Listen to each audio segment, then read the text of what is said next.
Laverne. Nice today. Hi, Laverne. Mitchie.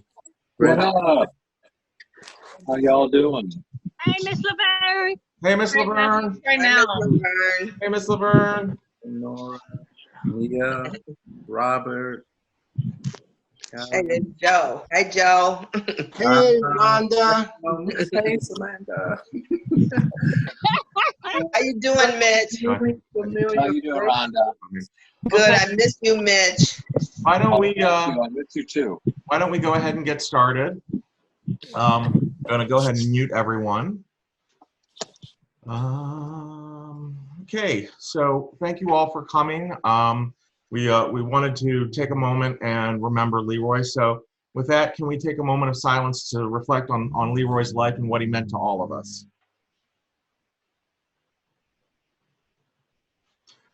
We're all here to remember our beloved friend and family member. I'll be very brief. Desi's gonna be doing is gonna share a little bit. And then we're gonna basically open this up for remembrances as people move. But I wanted to tell you a little bit about how I met Leroy. And I first met Leroy when he was the night aide at Kenmore, a halfway house in Edgewater, and as you all know, and I was a resident there. And to get along with the residents at Kenmore, as Miss Laverne can attest, all you needed to know were two facts. First, he didn't care why you were late for getting back from curfew, and he didn't care why you felt you needed to break the rule. You were going to get written up regardless. But in either case, behind that gruff old man exterior, he had beat that proverbial heart of gold. During the 9 months I was at Kenmore, Leroy and I slipped into a comfortable sort of weekend ritual. Around 10 o'clock, after he'd done his first rounds, done all the paperwork, we get to talking, and we'd start talking about whatever was going on that day. And for most of the time that I was there was during the NFL season, so we spent a lot of time arguing about the cheating cheaters who always cheat. You know them as the New England Patriots, and he never saw the sense of humor that I had in calling them that. Eventually, the conversation would turn to my program and where I was with the steps, where I was with my sponsor, what meetings I were going to. And not only was Leroy, just a case aide, he'd become a trusted friend, and he was a sponsorship tree uncle.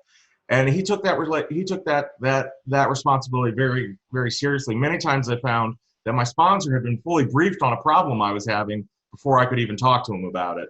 I really enjoyed that. For each and every one of us that passed through the doors of Kenmore, he wanted nothing more from us to be honest with ourselves and to work an honest program. Leroy became more than just a case aide at that halfway house, as I said. But when I had my own relapse, Leroy was the first person I called. And what he told me was to get off my ass, call my counselor, see her that day, and to pick him up at 7:45 p.m. sharp, because he was damn sure I was going to make the 8 p.m. at the 12-step house. As hard as it has been for me to come to terms with his passing, I'm heartened to see all of you, all of the lives he touched, all of the lives he's impacted. A lyricist once asked, who can say if I've been changed for the better? And I answer, because I knew Leroy, I've been changed for good. Before turning over to Desi to say a few words, I wanted to take a moment and read The Desiderata, a poem that Leroy reintroduced me to while I was living at Kenmore. I found it's a great source of comfort since then, and I thought it was appropriate for this gathering. The Desiderata was written in 1927 by a man by the name of Max Earlman. Go placidly amid the noise and the haste, and remember what peace there may be in silence. As far as possible, without surrender, be on good terms with all persons. Speak your truth quietly and clearly, and listen to others, even to the dull and the ignorant.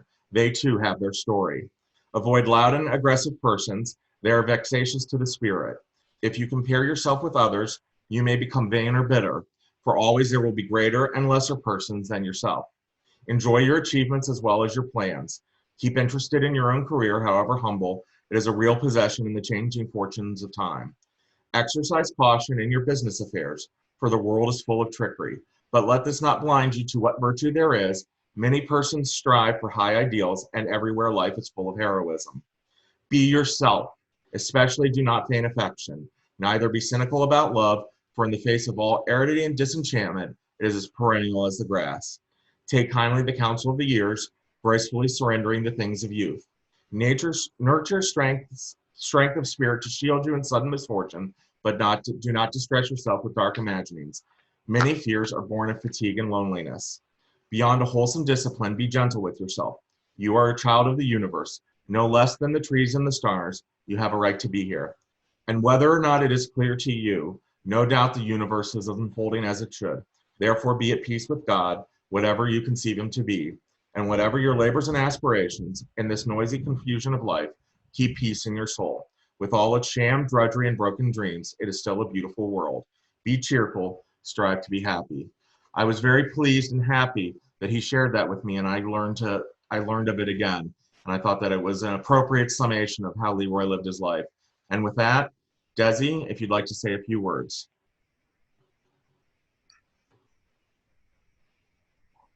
Good afternoon, everyone.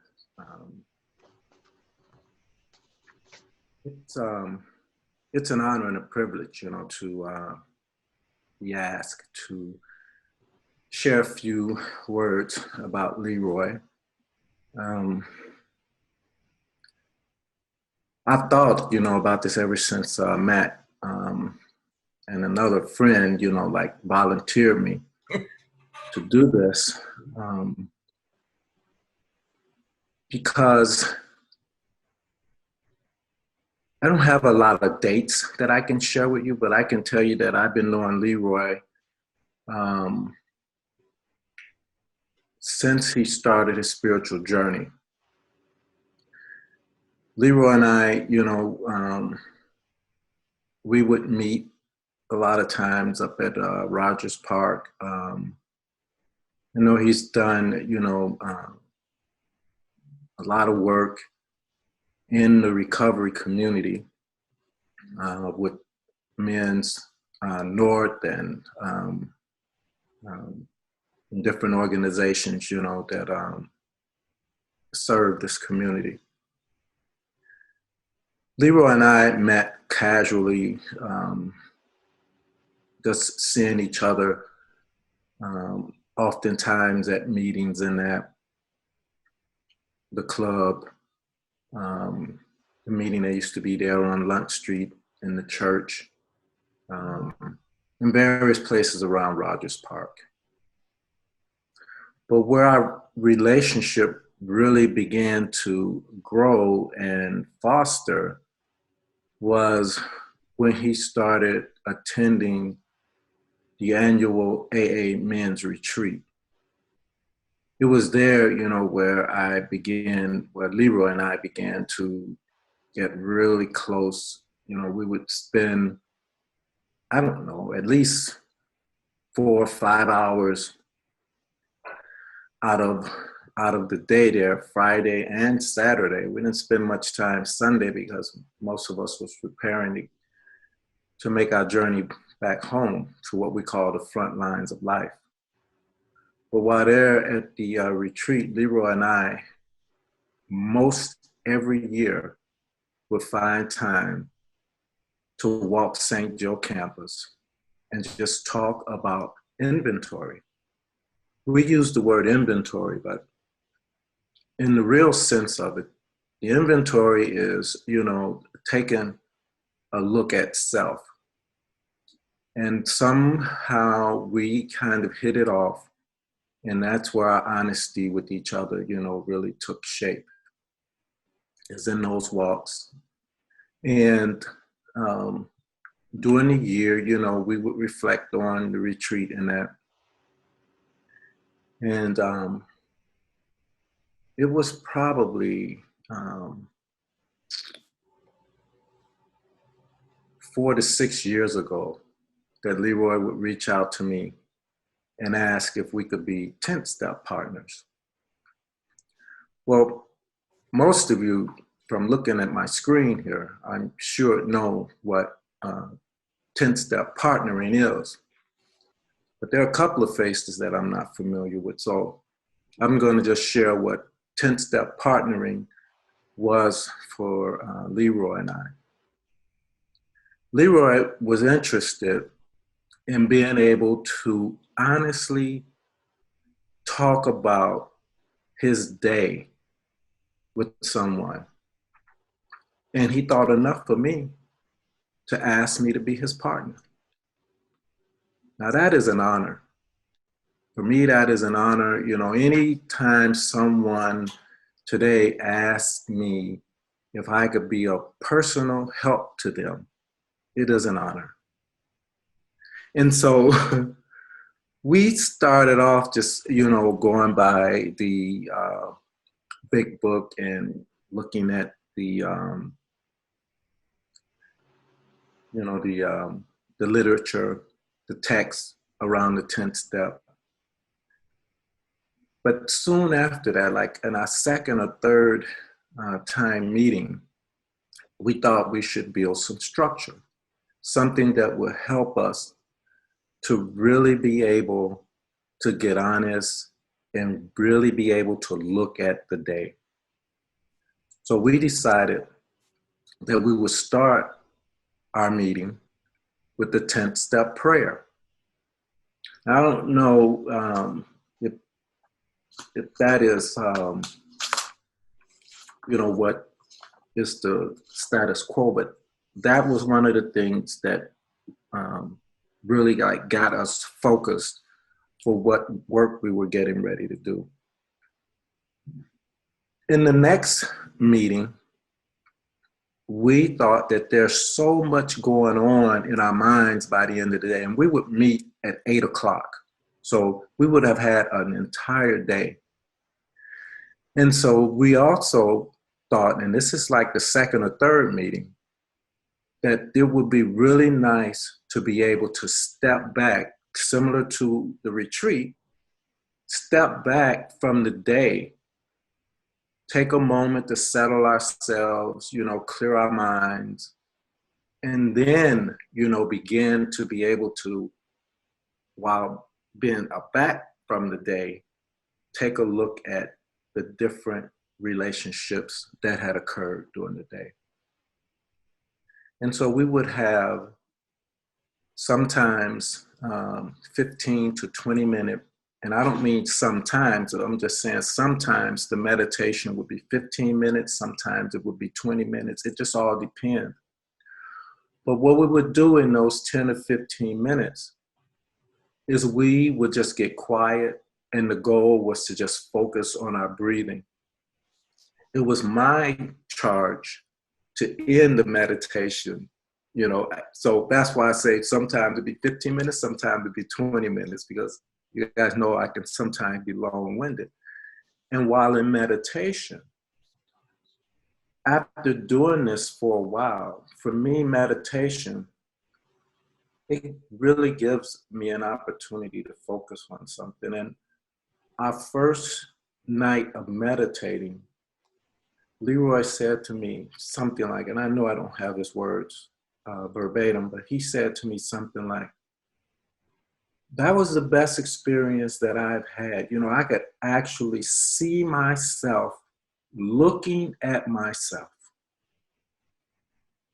Now, if that is not what inventory is, then I don't know what inventory is. And then we would go off and we would start talking about the day.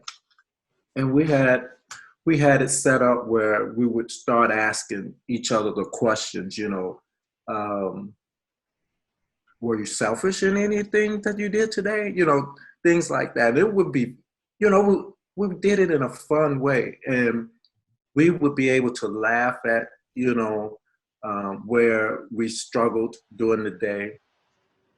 Where have we been dishonest? I mean, like really dishonest, not like, we just said something we just said what we thought we could say so that things be all right. But where would we have really been dishonest? What was really underneath the communications that we would have during the day, especially in places like work, when we are in the stores and we see people, or even on the street, in our families,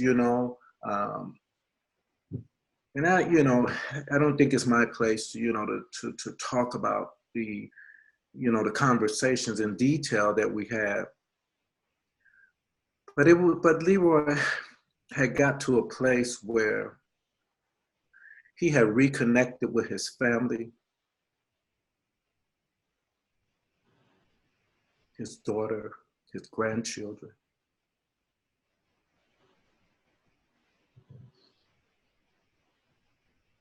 And those in those conversations, how he was like, I just, I really try to be the best I can. I mean, it didn't work in his favor all the time. There were times when he'd be doing he'd say he'd be doing his best and things didn't go right, and someone would be upset with him. But by the time we ended that, he was ready to amend. And when we talk about amends, it wasn't about saying, oh, dear, I'm sorry, things like that.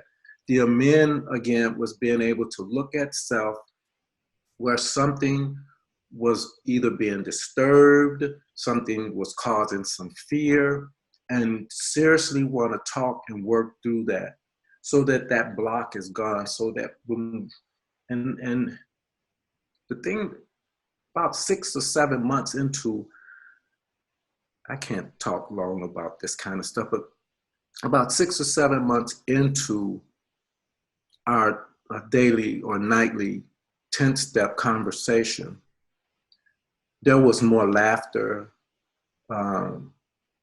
Leroy would talk about how he had lunch or something like that, with his daughter and granddaughter, and how much fun they would have had, how much he just wanted, to support her and get into her life. I mean, it was just really amazing. If there are 3 words that I pulled from some of the conversations that we had, because I would keep notes, I would track our progress, and periodically we would have a discussion about that. So after talking about our day, we would end our session with a prayer. One night, Leroy would do the prayer. The next night, I would come up with the prayer.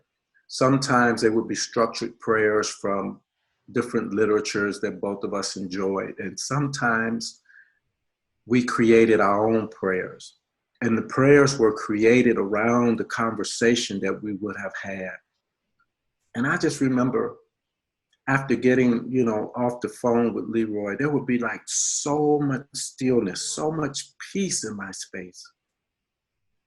He made it so easy for us to do things like gratitude lists, for us to like make appointments to be sure to reach out to someone, and just, and it had to do with the conversation. So it would be family mostly, work relationships.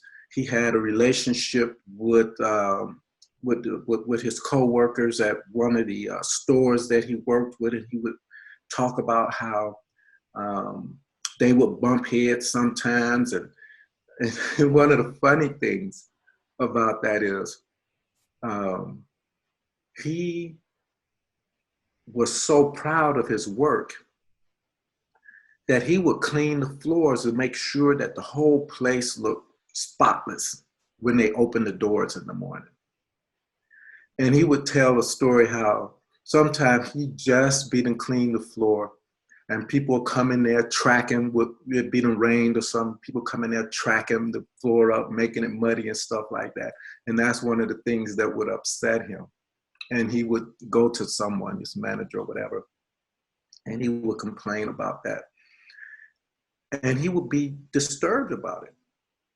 But by the time, we had been doing this for a while, he had got to a place where, that was really comical. And then he began to be able to see how that benefited people. People start coming up to him and complimenting him on how clean the floor, and not just the floor, but the whole area of this place where I don't remember if it was a drugstore or something like that, where he would see the same people over and over.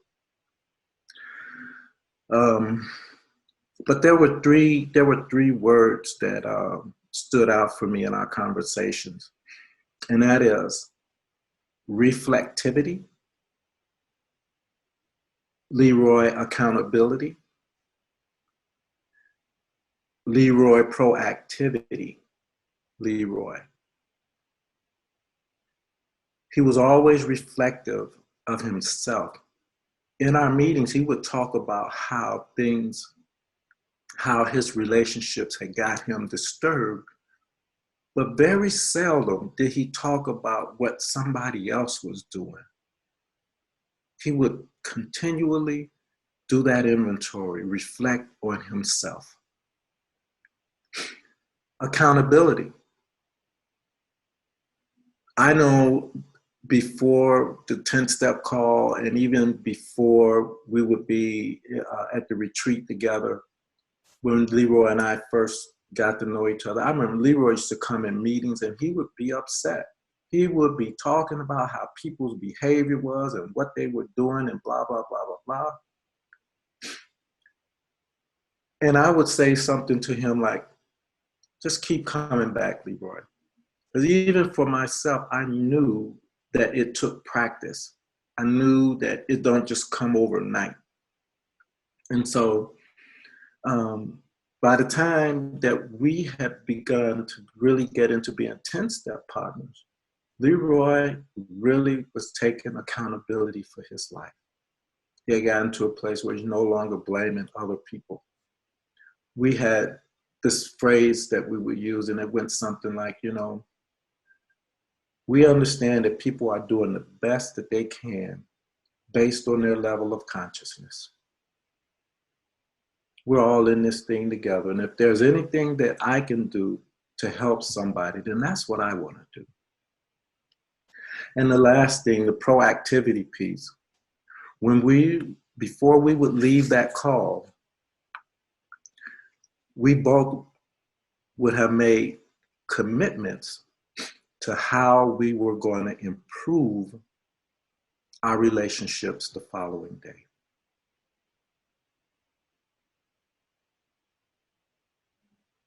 That is what this spiritual journey teaches us. How to constantly look at ourselves. And Leroy was that kind of a man, recovering man, spiritual man. He took accountability for his actions. And it's amazing how we have those blind spots and we can't always see. And that is, that is the spiritual blessing of the 10th-step partnering, is that we have somebody else, that can see past those blinders of life that we have. And then being proactive, having the desire to want to be a better person and to want to express that to others, especially those that we owe an amends to. I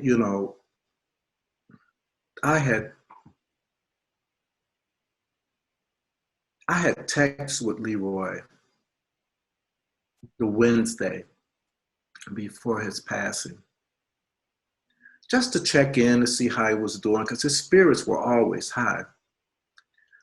And the reason why we were texting is because he couldn't really talk because of the treatment in that he was getting. He couldn't talk. And so we would text each other. Well, I missed connecting with him on a text that Thursday.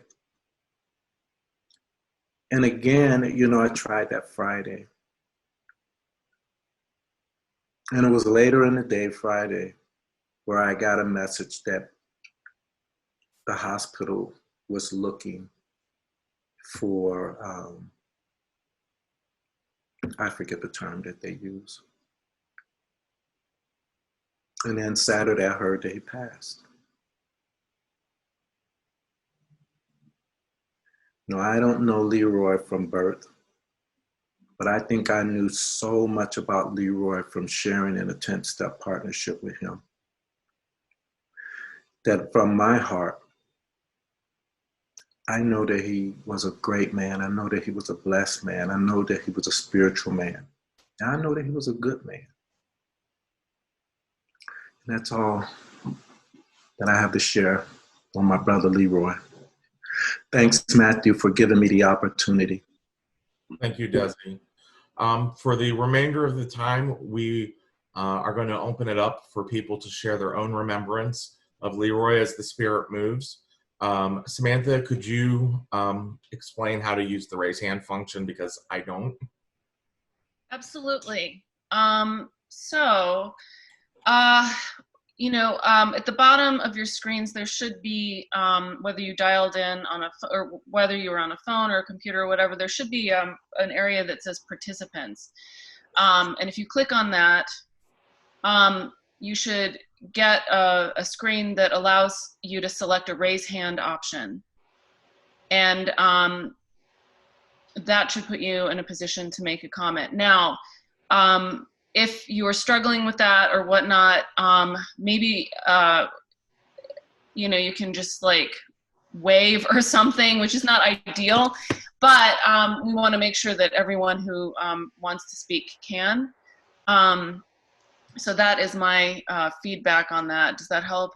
Yep. So if you'd like to speak, raise your hand, or I'll go through and I'm gonna, if you can't find that, wave, and we will unmute you. So with that.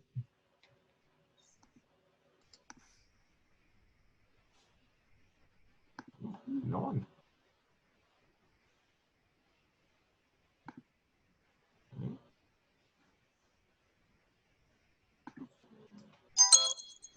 Oh, Bridget,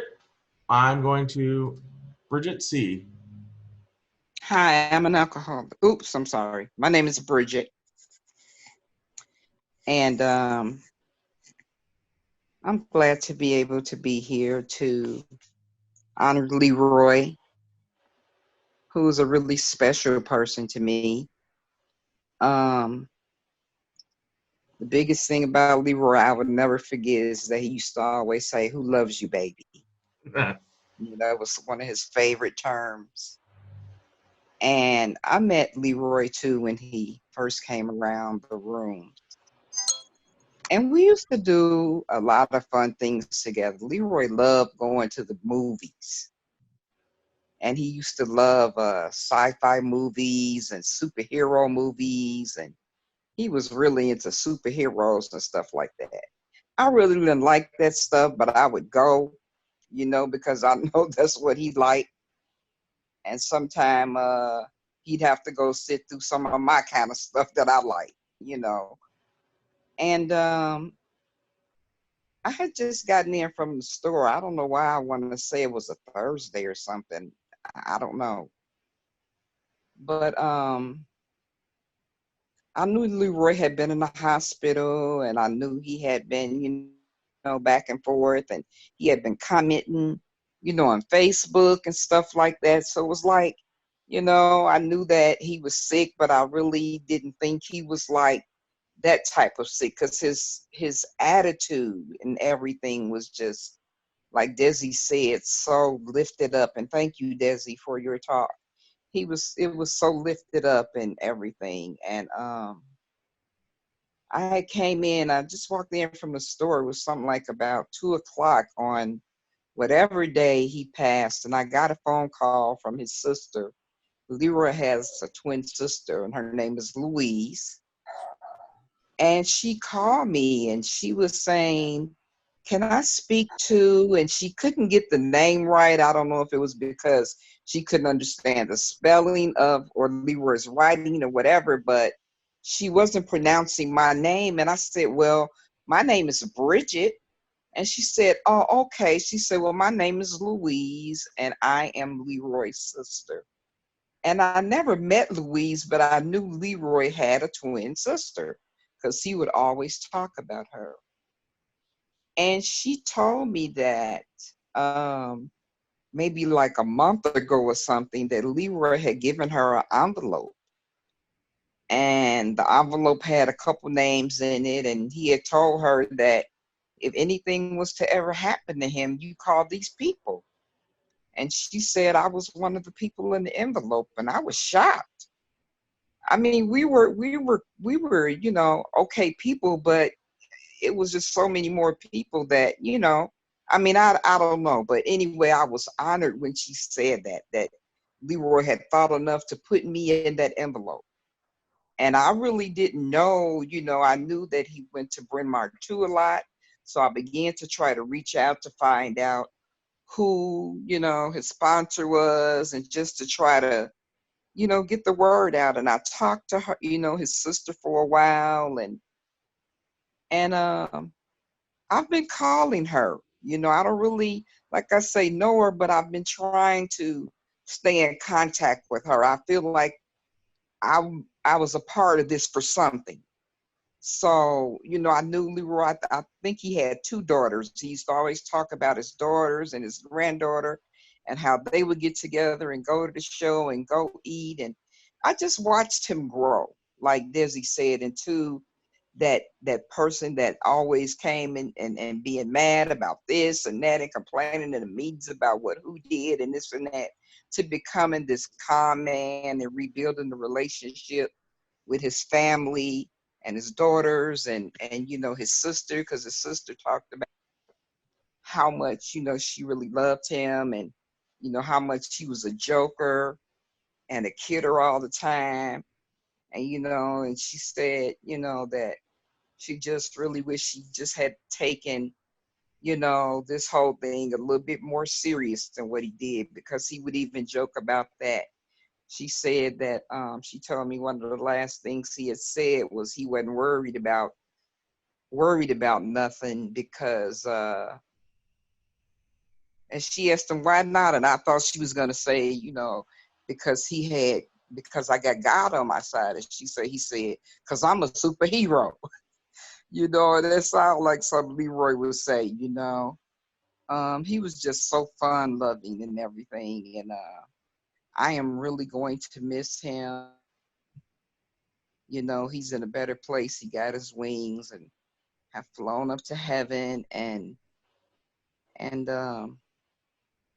that's all I really have to say. I'm going to continue to call Louise, because this is time that, from my experiences, that when people really need us, after the time when their loved ones is gone is when they really start to feel. And I'm just going to keep calling her, and hopefully one day really get to meet her in person and let her know that, that I'm Bridget. But I do let her know that I'm available to her in whatever way, and that I'm sure there was some other people would be too if she needed something. And so that's all I have to say. Thank you all for letting me share, and I'm glad to be a part of. Thank you, Bridget. Rhonda. Hi, I'm Rhonda, and thank you for your getting us started with the Zoom, and my condolences to friends and family. I just wanted to say something real quick, because I also saw those, he would text me every morning, I mean, without fail, among some other people that did too. And I guess I was feeling like, I didn't respond every time he texted. Sometimes I did, but most of the time it was just something that was comforting, that he texted. But I met Leroy at Detox, actually, when I was in there. I think he came to bring the message, and then after a while we both ended up chairing meetings there, and we were kind of like a tag team. He would ask me to speak, and then I'd ask him to speak, and we'd meet at on Bryn Mawr at Starbucks, and we'd walk over, and then our relationship started to grow, because he would come to Rogers Park, and then he was at Bryn Mawr 2. And to be honest with you, when I come to Bryn Mawr 2, he would always sit in the front row, and I'd sit behind him. I mean, because I would want to say hello to him in the morning. But the thing that really, Leroy, I know he liked superheroes, and he was very opinionated about his movies. And then when we'd be on Facebook or whatever, I'd see how opinionated he was. The only time he gave me fanfare is when I went to see Black Panther. It was like, yay, but we would go back and forth, and I think that one thing he'd always tell me was that I'm going to come dancing with you one day. He liked the fact that I'd go out dancing, and he always told me, he said, I'm going to come with you one day. And I said, okay, whenever you're ready. but I had surgery, and you know, I just couldn't believe how Bryn Mawr too, especially embraced my recovery and coming to my hospital room. And Leroy was one of the people that I could be just sitting in my hospital bed and I look up and there's Leroy, you know. So we always would go back and forth about our ailments, and he had some surgeries and things. And I don't know, I guess this was just a shock to me, because I think the last text I saw from him, it was that I'm feeling better, you know, and then he was gone. So I just want to make sure I say something today, because he was a person that really, really touched my heart and soul, and he was a wonderful person. So thank you for letting me share, and my condolences go out to everyone. Oh. Thank you so much, Kelly McD. Hey everybody, I'm Kelly, and yeah, I probably don't know a lot of you, but so Leroy, I actually met Leroy at Lakeshore. We went to treatment together initially, like, I don't know, a little over 10 years and 10 months ago. So I started my recovery journey with Leroy. So we were part of the same group, and Eugene, his brother. We all went to Lakeshore treatment and intensive outpatient together. And, you know, out of our little group, I think there is, I don't know, 15 of us in this outpatient. There's only a couple of us that are still around today doing recovery, and, you know, that stayed sober throughout all these years. And, you know, from the first day I met Leroy, I mean, there was like a little group of us, and, you know, he would call me every single day. You know, we had this like accountability thing where all little newcomers, you know, new to recovery, and we'd like call each other every single day to say, like, you know, what day are you on now? Like, I'm on day, you know, 10 or, you know, 30 or whatever. And, you know, there were days where some days I was, especially when I was new, like I just remember this one time where I was like, you know, I just didn't feel like going to a meeting that day.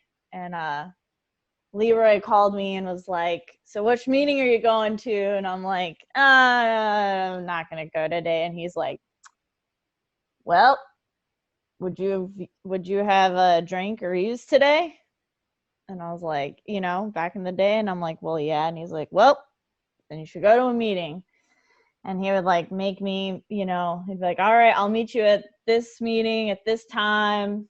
I'll see you later, you know. And when I was early, like those days were so crucial, you know. Like if I didn't have that kind of accountability when I was like new, I don't know if I'd be here today, 10 years, 9 months later, you know.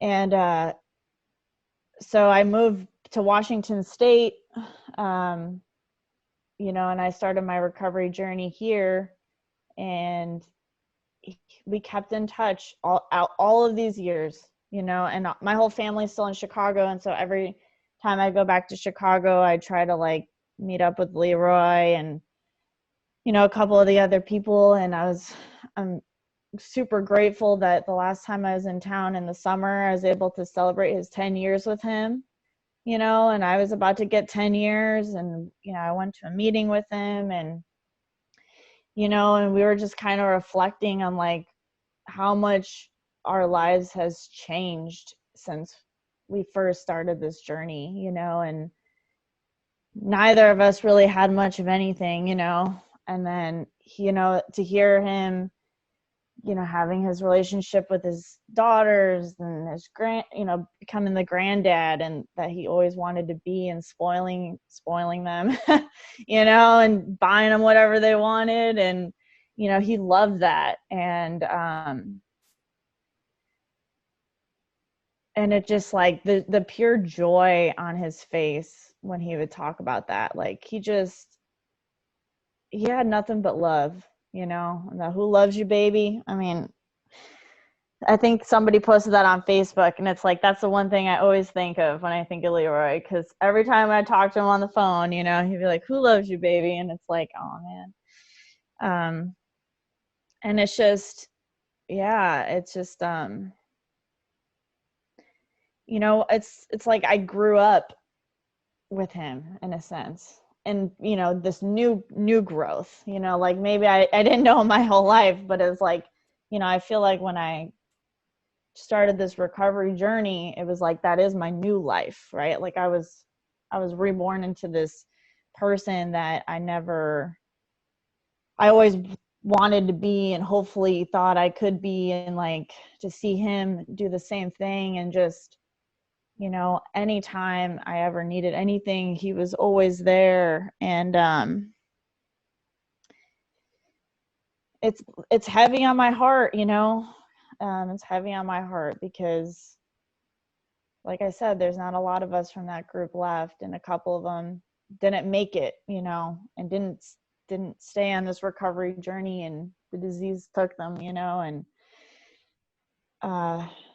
yeah, and it's tough. And I mean, I'm grateful, like I'm in Washington State, so it's like, in a way, I'm so grateful that there's this platform that I can log on to and like be with people that have felt the impact that he's had on lives, because he's just a beautiful person. And his heart was so big, just so big, and he truly cared. And we were texting pretty, I don't know, I want to say the end of March, and I was just asking if he's taking care of himself, because I'm worried about him, and he's like, I got 2 essential jobs. And, his heart was there to help other people.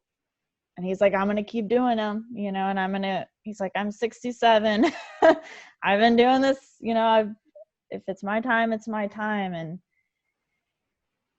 and I was like, well, I would like you to stay home, but, that's not Leroy. Like, Leroy was there to help people, and he did that.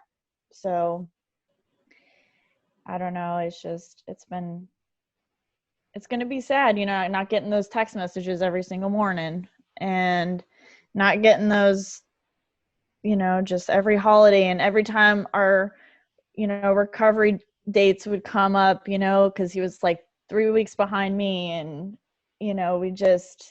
we're on this together, and to not get those anymore, it's going to be different. So anyway, it warms my heart to see all these people on here, that so many lives he's touched. And I don't know, I'm grateful to be here. Thank you. Thank you, Kelly. Now it gives me great pleasure to turn it over to my former roommate, Jacques W. Good afternoon, family. I'm Jacques. Thanks, Matthew, for putting this thing together, or your service with this. Leroy, man, was a great friend. He showed me unconditional love. The relationship, it wasn't like a everyday relationship, but it was like every single encounter with him, he was either encouraging me or helping me. And like the young lady said, he was just committed to that way of life. And I remember I used to see him, he and his girlfriend, or at the movie theater. I ran into him. I would take my son up there, not just on one occasion, on 2 occasions. And he would he would encourage me and say, "Wow, you're doing a great job," and I needed that. And you know, he was just one of those people, man, that, you know, he didn't have to have a real intimate or personal relationship with you. He would just help you. You know, but we were like in the same spawn. We're sponsee brothers, and he when I relapsed, you know, I was going to an organization next to his job, and I saw him one day, and he saw me, and he was like, "Hey, man, you know, we love you. You know what to do," and he asked me that I need some help, and he gave me money, not just on one occasion, on two occasions. And, you know, and I know God put him in my life, because when I went to the halfway house, you know, when we were roommates, right? You said, "Yeah, Leroy," and I said, "Oh, wow, okay." And he came in, and, you know, I was working, and I reached in my pocket. I said, "Hey, man, look, I appreciate you." And he put his hand up. He said, "Hey, man, look," he said, "just stay sober, man. You being sober is enough." And that's the type of person he was. And you know, I just watched him, how he stayed committed to helping people. You know, he tried to give people the benefit of the doubt. You know, I know that he's got to be pleased. I know he probably wouldn't have chose to leave here, but he's in a better place, and he has to be pleased with how how he recreated his life and his relationships. You know, I think he's happy with who he became. And so, you know, much love and respect for Leroy. He's a great man. And thanks, Matthew, for putting this together. No problem. Thank you, Jacques. David Cole. Hey, how you doing? My name's Dave.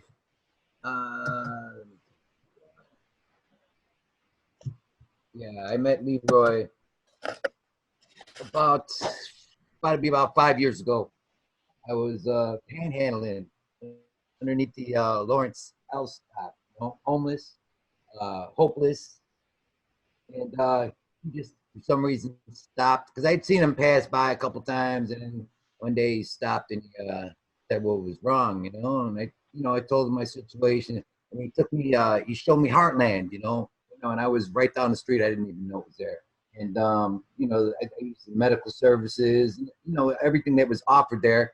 So eventually I went to a AA meeting that was right around the corner from Heartland. It was in some youth organization place, I think. It was right there. And he was chairing the meeting, you know, and it was only like 4 of us. So, you know, we got kind of intimate, you know, and we had a lot of time to fill.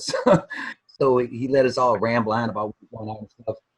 And then he, you know, he constantly bring me something to eat, and would just help me all the time. I relapsed, of course, and ended up back out there. And I came through LSSI, you know, and didn't know he worked there. You know, I was pleasantly surprised one night when I saw him. And one of the nights, he used to sit in the kitchen, and we'd all make something to eat, and we'd order a pizza, and he would always, you know, throw in the extra money, whatever we needed, make sure we all had some before he did. You know, he was always there, and like somebody else mentioned, you know, he was, yeah, you couldn't be late from curfew. It didn't even matter. I was coming back from a late meeting. Remember, he just said you better run back, you know. But you know, he was just always there. He had a kind heart, and I'm gonna miss him, man. And so it's like a lot of people, you know, he touched a lot of lives that aren't even here, you know, people that probably, you know, didn't get to know him as well. But I know all around the Uptown area and up here in Rogers Park and LSSI, we're gonna miss the brother. And I'm gonna carry on by being that service, you know, giving that service to other people, being that person to help another, you know, because I know when I offered him, because I got a job and stuff, and when I offered him money, because he used to give me a lot, I mean, not a lot, but it added up after time, you know, and he said, no, you know, just pay it forward, you know, give it to somebody else who needs it, or, you know, help another brother. And that's why I do. It's one of the reasons I do what I do, because he reached out his hand, and that's what I'm going to do. That's what, you know, that's what reminds me of Leroy so much. And I appreciate you for having this, Matthew, and for everybody being here, and condolences to his family. And I'm gonna miss the brother. Thank you. Thank you, David. Louise. Hi, I'm Leroy's twin sister. He's always talking about, and I'm gonna really miss my brother. And I thank you all for doing this memorial service for him. I didn't know he was this popular, and I'm just so grateful for this here memorial service. We do plan to have one of our own, but I will let you all know. I'll put it on his page. But Leroy, he was a great brother. He always called Louise, let's go somewhere. He always took me out to dinner or to the show. He was happy with his kids that they were back in his life and his grandkids, and he was happy. He called me one day and say, Louise, I'm gonna be a great granddad and I beat you first. And I was like, wow. So now he got two. And I did tell him that I was gonna be a great grandma next month soon. So I wish he could have been here to see this little girl that's coming in our lives. But I just hated that he didn't take better care of himself with this virus. And he was like, when I asked him about it, he was like, no, I'm not afraid because I'm a bad mother hubba. That's what he said. But I'm going to miss my brother, my twin brother. And he will always say, this is my twin sister every time he introduced me. So now I have to say, this is my twin brother. And I love him and I'm going to miss him so much. So thank you all for that. Thank you for joining us, and my condolences. Thank you. And this meeting is being recorded because a couple people weren't going to be able to make it. I'll make sure to get you a copy of it so you can share it with the rest of the family. Okay. Okay. Thank you. Joanne? Hello, family. My name is Joanne. Hey, Joanne. I'm listening to everybody. Good to see everybody. And I miss Leroy too. But you know, I met Leroy in the room, but my relationship was a little different. I didn't go to no movies or nothing with him. But we always used to talk about recovery. And when I first met him, he was experiencing something with his sponsor. And he talked to me about it. And he used to tell me that he couldn't be his own self. So I was telling him, I said, well, then you know what you got to do. I said, it's okay to change sponsor. I said, you do what the people said do. I said, you tell them that you're going to change sponsor, and then when you get a new one, you let your old one know. I said, that's where they taught us. So I remember when he changed sponsor, he came back to me, and he said, I got me a new sponsor. I said, who? He said, Leroy. And from that day on, every time I see him, he's been very happy. He was content to be with Leroy. So that day when Bridget called me and she was saying that she had received a phone call from his sister and she was trying to find out who his sponsor was. I said, Leroy is his sponsor. She said, well, I didn't know that. I said, well, I know that. I said, Leroy is his sponsor. And then Bridget was saying that she didn't have Leroy's number and she had to ask somebody for it, but they wouldn't give it to him. I said, Bridget, I'll give it to you. I said, Leroy don't mind about you having his number. I said, Leroy will be glad to know about Leroy. I said, good, please. Leroy, I said, Leroy ain't like that.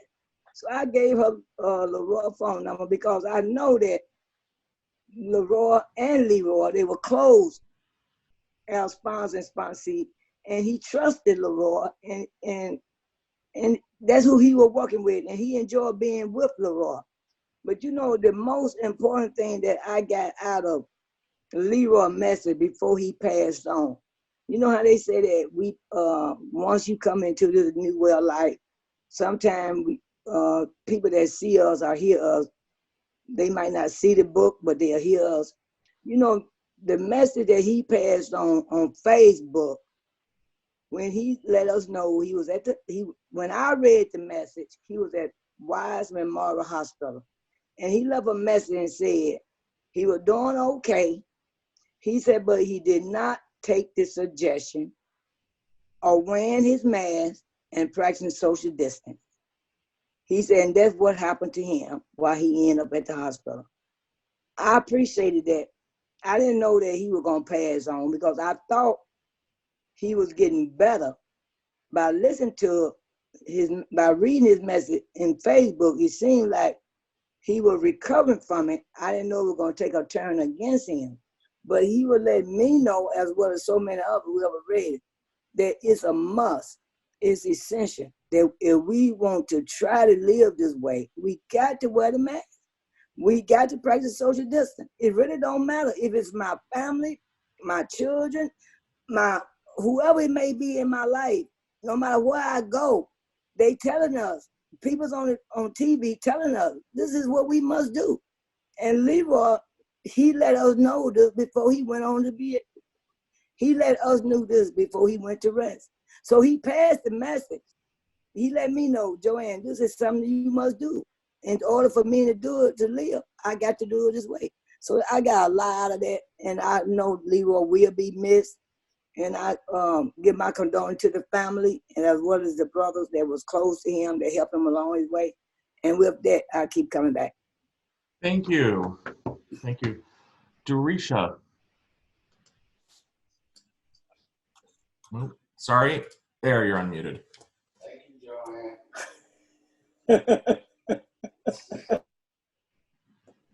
Leroy was like an uncle to me. I used to call him Uncle Leroy. I remember first meeting him here at LSSI, and just I had did a 8 p.m. to 8 a.m. shift, and we had a meeting the next day, and that was the first time that I had met him.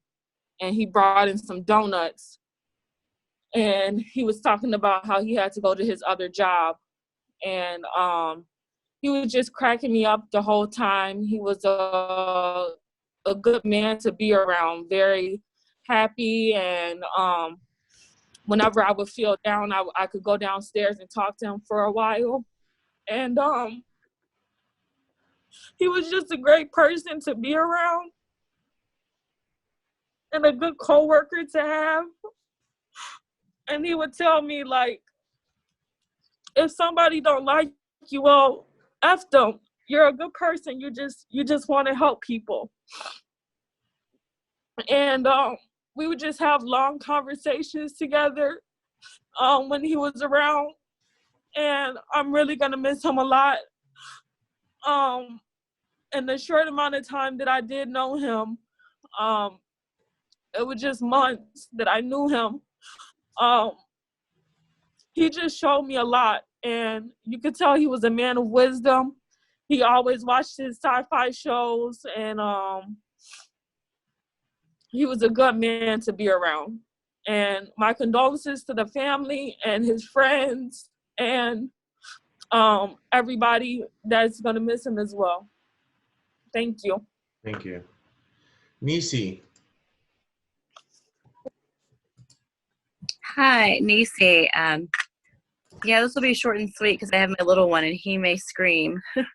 But I just wanted to say something. I'm glad that you put this on, Matthew. My head's like all over the place, but I had to say something.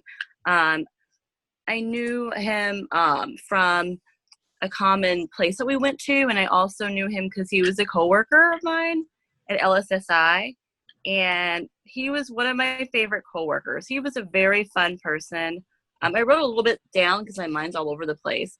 Like, first off, I remember some people were like, oh, he texts me every morning and gives me these notes. And I was like, wait. And I was like jealous. I'm like, I want this.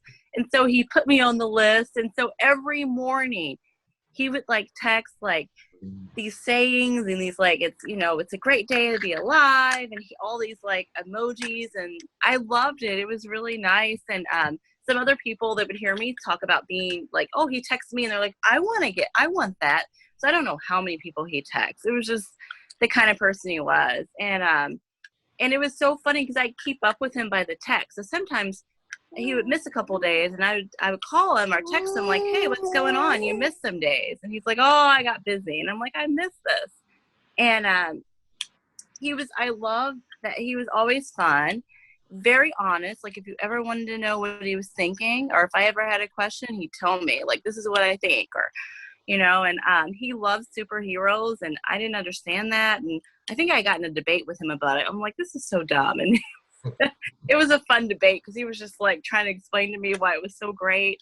And he was explaining to me about the DC and the other ones. And I don't know, but I just love his enthusiasm and his, he was just a really fun person to be around. And I like how he was very open about how he recreated his life.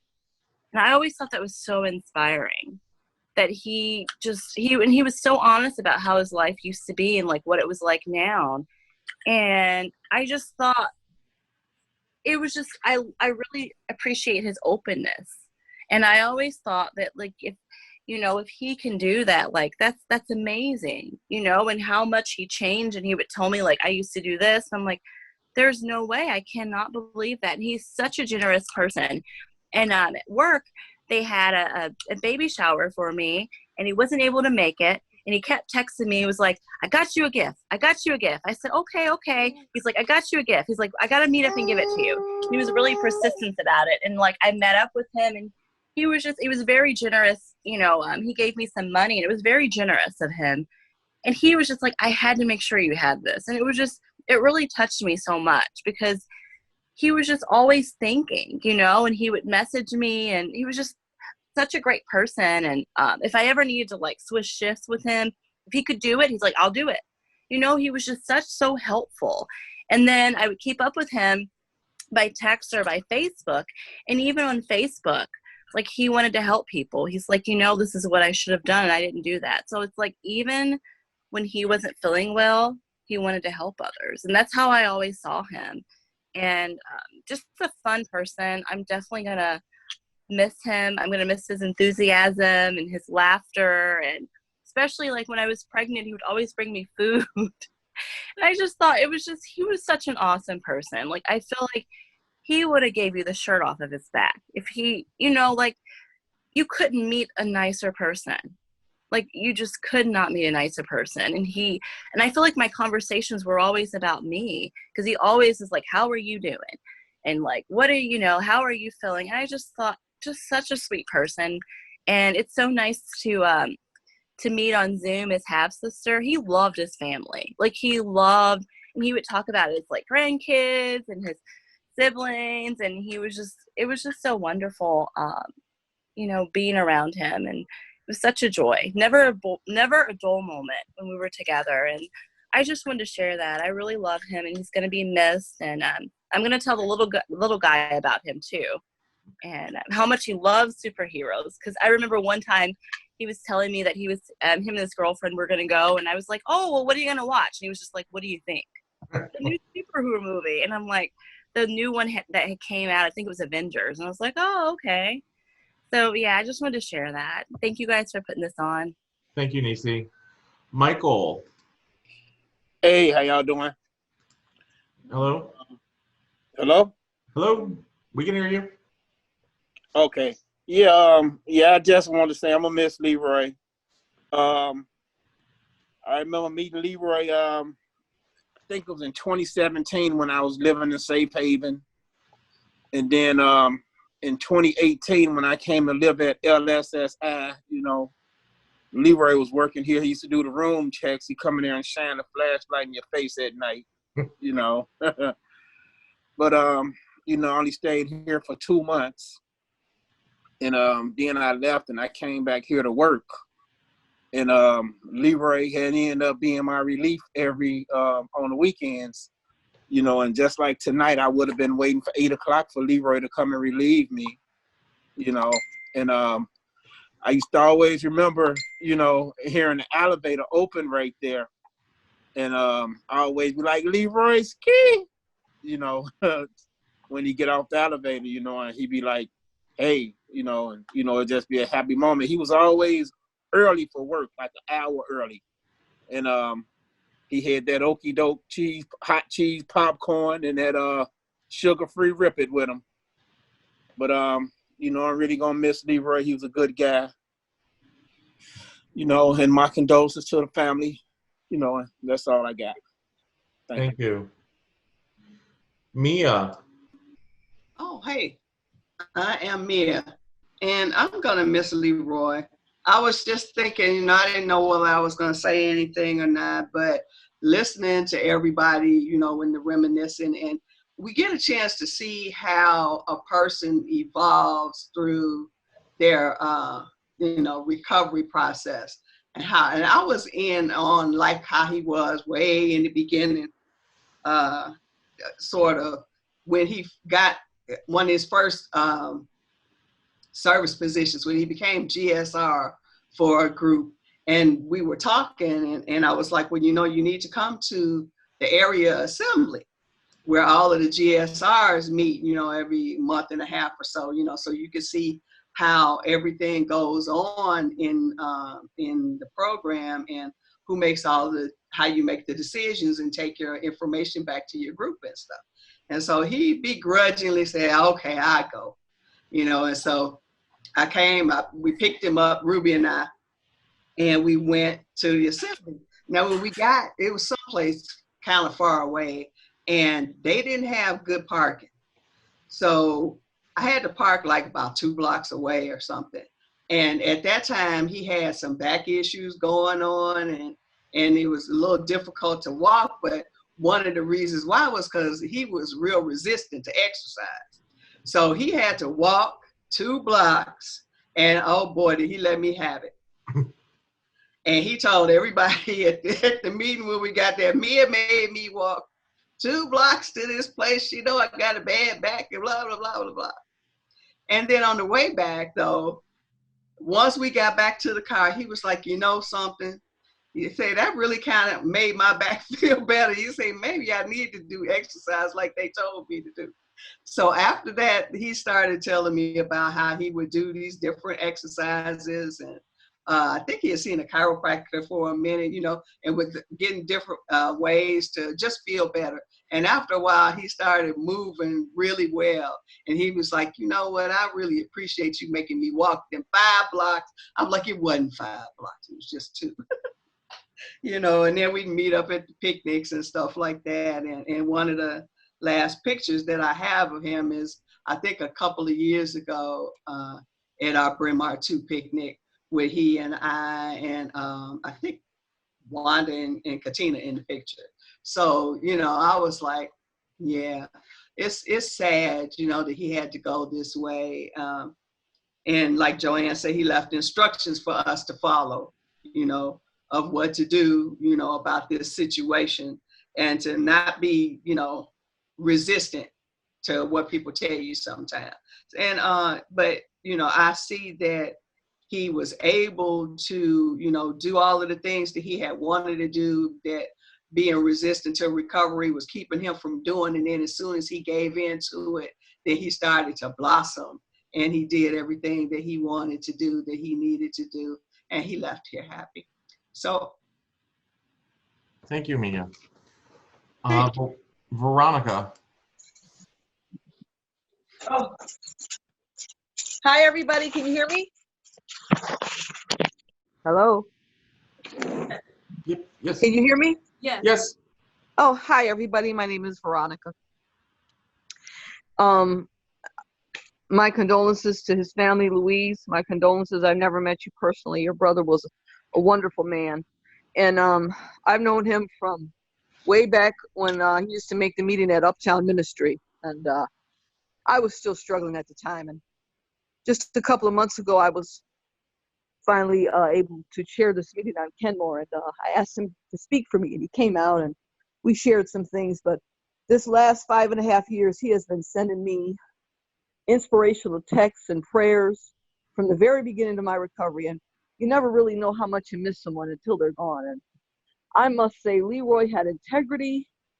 One thing about Leroy that I really loved he was one of the few men that I can say on one hand that was respectable.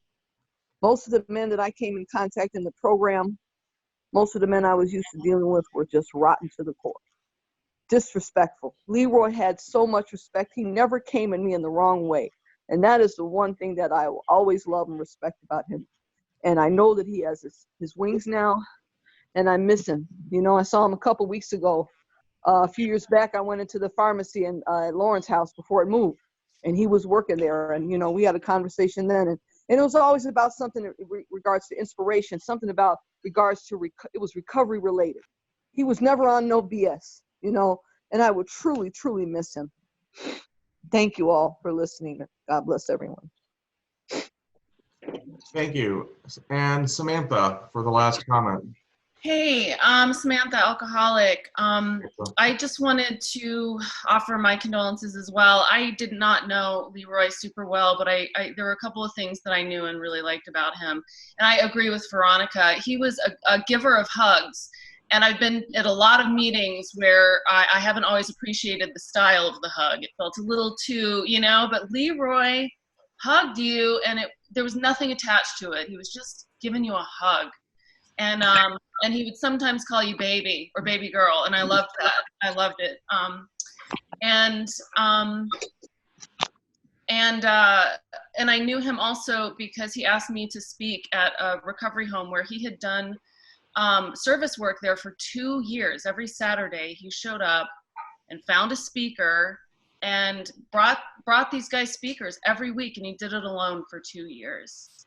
And we also shared a mutual love of the masterpiece mystery Poirot Agatha Christie. He was a widely watched person. I didn't know he liked all this other stuff, but I love that, you know, I mean, we talked about it. We're just like, oh, we love Poirot. And it was just so charming to get to know this detail about somebody. And to his family, to Louise, it's a heartbreaking loss. I'm so sorry. He affected a lot of people, and he was an example for me on how to be good to other people and to be giving to other people. And I'm going to carry that with me for the rest of my life. So that's all I got to say. Thank you. Thank you. Well, thank you all for joining us. Desi, thank you for sharing with your remembrances and your sharing. And Samantha, thank you for helping me with Zoom. And with that, we have a lovely way of closing. Let's have a moment of silence for those that are still suffering inside and outside the rooms, and in remembrance of our friend Leroy of blessed memory.